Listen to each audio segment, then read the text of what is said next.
Hello everyone, Katie with Trans Refuge. I've intentionally not been posting much lately, and the reason for that was the controversy with the two Olympic boxers, one from Taiwan, the other one from Algeria, who became the source of great controversy.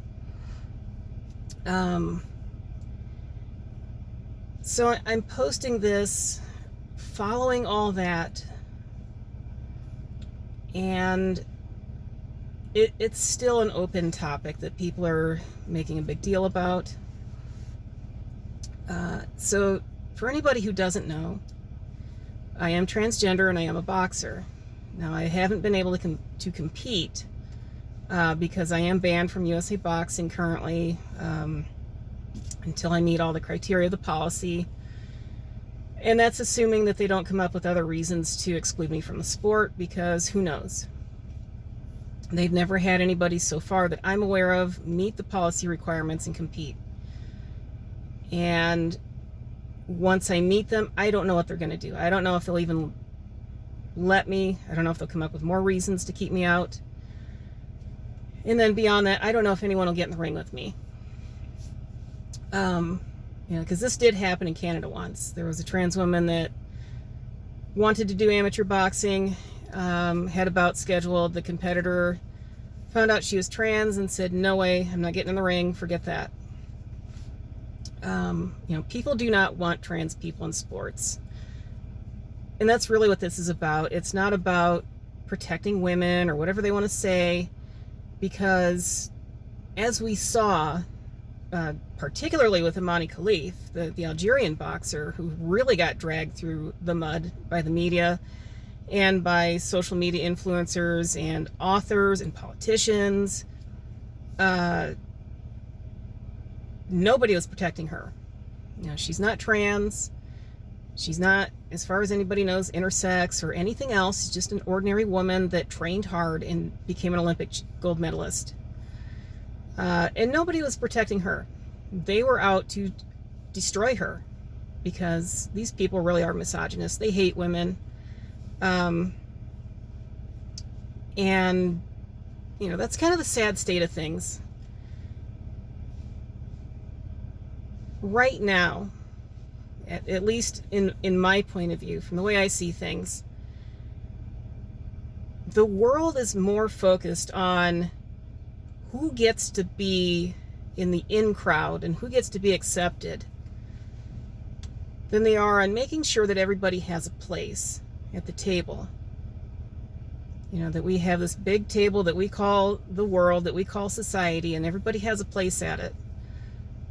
And right now, people are pulling chairs away from the table and saying, "Not for you. You're this. You're the wrong color. You're the wrong height. You're the wrong whatever." Like, people are just coming up with more and more and more reasons to exclude people from inclusion.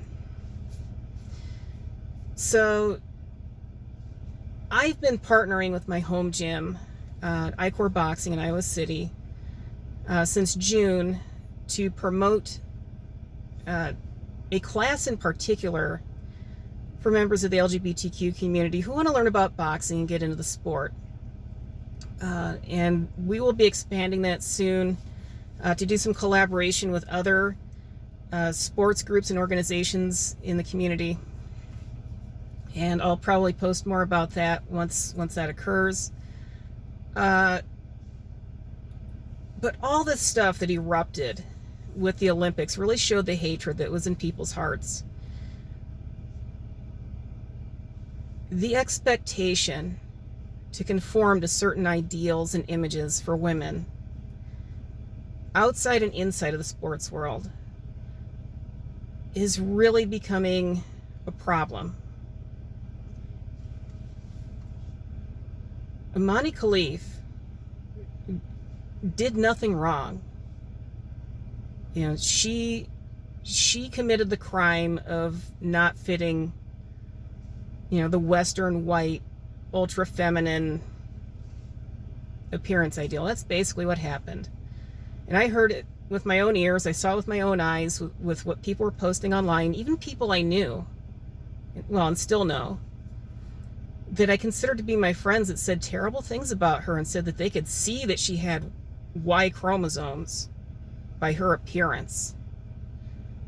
And there were worse things that I won't even say on camera. And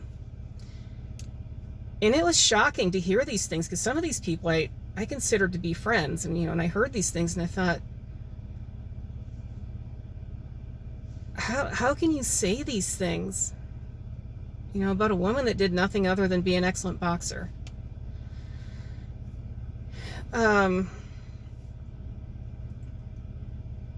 So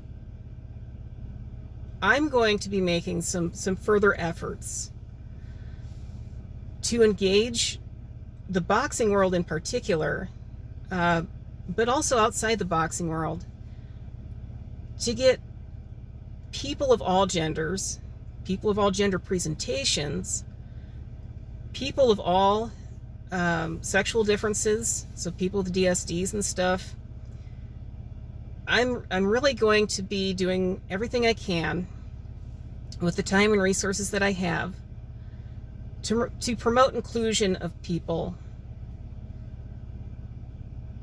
who are currently being castigated for simply existing.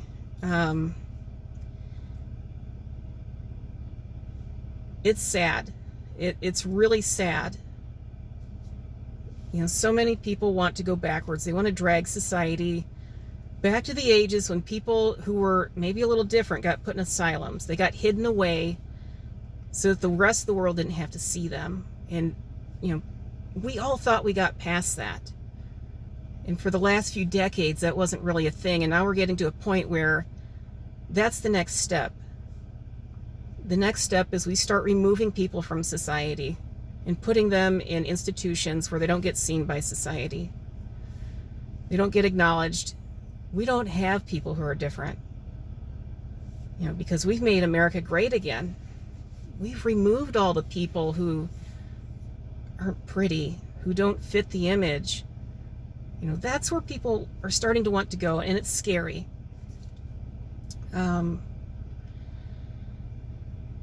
So I'll be posting more about that as it happens. I've got some things in the works, and I can't really give out too many details yet until it's all finalized and happening, but there will be some collaborations between the gym where I train and some other organizations and groups.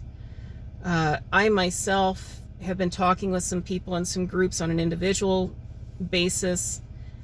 So there will be some things happening. So what I want to put out there is an encouragement to you as the viewer to do the same. Either get things going yourself or find people who are making efforts and support them and get involved. There are a number of organizations, Gay Street Alliance, PFLAG, all kinds of things. You can even do grassroots stuff like I'm doing.